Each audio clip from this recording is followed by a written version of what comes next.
कश्मीर कश्मीर कश्मीर तमाशा लगा के रखा है पाकिस्तान वालों ने। जब देखो बोलते रहते हैं कश्मीर हमारा है, लेकिन इसके पीछे की जो हिस्ट्री, आज हम आपको पूरी हिस्ट्री बताने वाले हैं। मे बी आप में से कई लोगों को पता हो इसके पीछे की हिस्ट्री, लेकिन हम आज आपको पूरी हिस्ट्री बताएंगे, फिर आप लोग खुद ही डिसाइड करिएगा। इसके अलावा मैं आपको एक छोटे से किस्से के रूप में समझाना चाहूँगी। ये भारत, पाकिस्तान, कश्मीर, इन तीनों के बीच में जो भी एक किस्से के रूप में आपको समझ में आ जाएगा कि आखिर इसके पीछे की जो हिस्ट्री है क्या है। तो दर्शकों, क्या होता है कि एक लड़का है, समझ लीजिए आप, और उसको किसी से प्यार हो जाता है, किसी लड़की से, लेकिन उस लड़की की किसी और से शादी हो जाती है और वो लड़की बहुत खुश है जिससे उसकी शादी होती है। लेकिन फिर भी वो लड़का जो है, वो ये जो जिससे वो प्यार करता है, वो चिल्लाता है कि नहीं, वो खुश नहीं है। तो यहाँ पे जो लड़का है वो पाकिस्तान है और जिससे शादी हुई है वो भारत है, और जो कश्मीर है वो लड़की है। तो कश्मीर की शादी भारत से हो गई और वो खुश है, लेकिन पाकिस्तान बार बार इंटरनेशनल फोरम में आके बोलता है कि कश्मीर खुश नहीं है, कश्मीर खुश नहीं है। तो आप खुद ही डिसाइड करिए कि ये आखिर पाकिस्तान क्यों मतलब चिल्लाता है। ये तो उनका ये तो बेवकूफ़ी हो गई। इसके अलावा मैं आपको आज हिस्ट्री भी बताने वाली हूँ कि इसके पीछे की हिस्ट्री क्या रही और कैसे शादी हुई मतलब कि इनके बीच में क्या हुआ, कैसे कश्मीर भारत में हुआ, मतलब मिला। इसके पीछे मैं आपको सारी स्टोरी बताने वाली हूँ।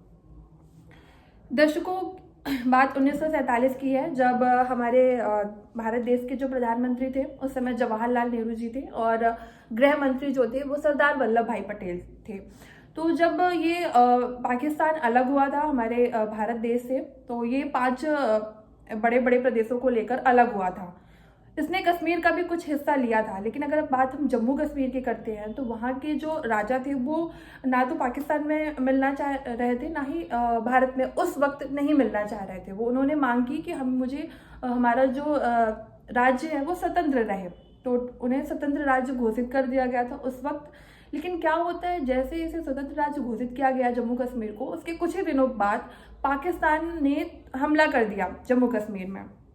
वहाँ के जो लोग थे, वहाँ पे जो लोग रह रहे थे, उनका जीना मुश्किल हो गया, क्योंकि आतंकवादियों, ये स्टार्टिंग से ही जो पाकिस्तान की ये जो हमला करने की आदत है, ये 1947 से ही, शुरू से ही यही उसकी आदत रही है। तो इससे परेशान हो गए और वहाँ के जो राजा थे उस वक्त वो हरि सिंह जी थे।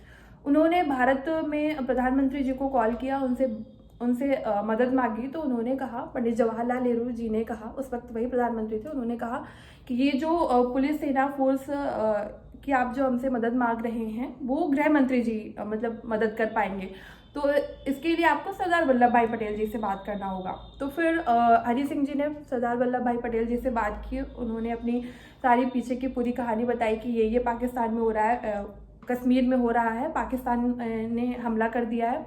तो इसके लिए उन्होंने बोला कि सरदार वल्लभ भाई पटेल जी ने बोला कि ठीक है, हम आपकी मदद कर देंगे, लेकिन इसके रिटर्न में हमें क्या मिलेगा। तो उन्होंने बोला, हरि सिंह जी ने बोला कि ठीक है, आपको जो चाहिए हम देंगे, बस आप सबसे पहले तो अभी हमें हमारी हेल्प करिए, हम जो वहाँ पे आतंकवाद फैला रहे हैं पाकिस्तान वाले, उनसे हमें मुक्त करवाइए। उन्होंने बोला ठीक है हरि सिंह जी, आप अपने घर जाइए। हाँ, हालांकि मैंने आपको एक चीज़ बताना भूल गई कि वहाँ पे जब वो मदद मांगने आए थे, वो दिल्ली आए हुए थे मदद मांगने के लिए, हरि सिंह जी। तो जब उन्होंने बोला ठीक है, आप हरि सिंह जी आप अपनी रियासत में जाइए और हम यहाँ से सेना फोर्स जो भी है भेज देंगे, आपको पाकिस्तान में जो आतंकवाद फैला रहे हैं उनसे मुक्त करवा देंगे। ठीक है। फिर थोड़े दिन बाद जब भारत की जो सेना है वो वहाँ पे तुरंत ही पहुंची और थोड़े दिन में वो आतंकवाद से उसको मुक्त करवा दिया। पाकिस्तानी जो आतंकवादी नक्सलवादी जो घुस गए थे उनसे जम्मू कश्मीर को मुक्त करवा दिया।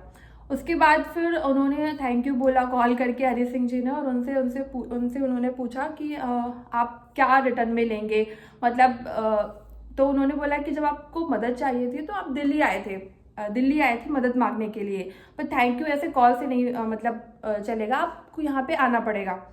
तो उन्हें, हरि सिंह जी को ये लगा कि हो सकता है इन्हें गिफ्ट में बहुत सारा धन चाहिए, बहुत सारे पैसे चाहिए और मतलब सोना चांदी ऐसी कुछ चीज़ें चाहिए, क्योंकि जो हरि सिंह जी थे वो बहुत धनी थे।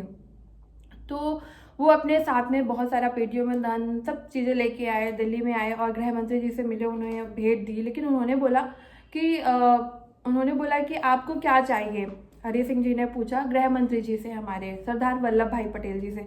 तो उन्होंने कहा कि मुझे जम्मू कश्मीर चाहिए। तो वो बोले कि ठीक है, हम आपको जम्मू कश्मीर दे देंगे, क्योंकि उन्होंने पहले ही बोला था कि आप हमारी मदद करोगे तो आप जो मांगोगे हम वो देंगे, और जो राजा होते हैं तो जो बोलते हैं वो करते हैं। तो इसलिए उन्होंने जम्मू कश्मीर को फिर भारत में शामिल कर बोल दिया कि ठीक है हम देते हैं। लेकिन सरदार वल्लभ भाई पटेल ने उस वक्त ये भी बोला कि हम अभी तो आपकी बात मान लेंगे, लेकिन जो आने वाली जनरेशन आएगी उसके लिए वो कैसे मानेगी कि भारत में मतलब जो जम्मू कश्मीर है वो है। तो फिर उन्होंने बोला हमें लिखित रूप में चाहिए। तो फिर इसके लिए सरदार वल्लभ भाई पटेल जी ने उनसे स्टाम्प पेपर में लिखवाया, उनके साइन करवाए। और उस टाइम पे हरि सिंह गौर जी की ये भी शर्त थी कि यहाँ पे कुछ स्पेशल कानून चलाए जाएंगे। तो उन्होंने कहा ठीक है, लेकिन ये टेम्परेरी रूल्स रहेंगे, टेम्परेरी जो स्पेशल रूल्स जो हैं वो कुछ ही दिनों के लिए दिए जाएंगे। तो वो कुछ टाइम के लिए, यानी कि अभी ही वो जो स्पेशल रूल दिए जाते थे वो हटा दिया गया अभी कुछ दिनों पहले। लेकिन अब आप बताइए, आपने ये पूरी हिस्ट्री जानी, मैंने आपको पूरी हिस्ट्री जो रही इसके पीछे 1947 की आपके सामने मैंने ये रखी। तो आप खुद ही बताइए कि स्काई जी जो पाकिस्तानी चिल्लाते रहते हैं, इसके पीछे तो कोई औचित्य ही नहीं है लड़ने का, लेकिन ये क्यों बहस मुद्दा सिर्फ यही चलता रहता है।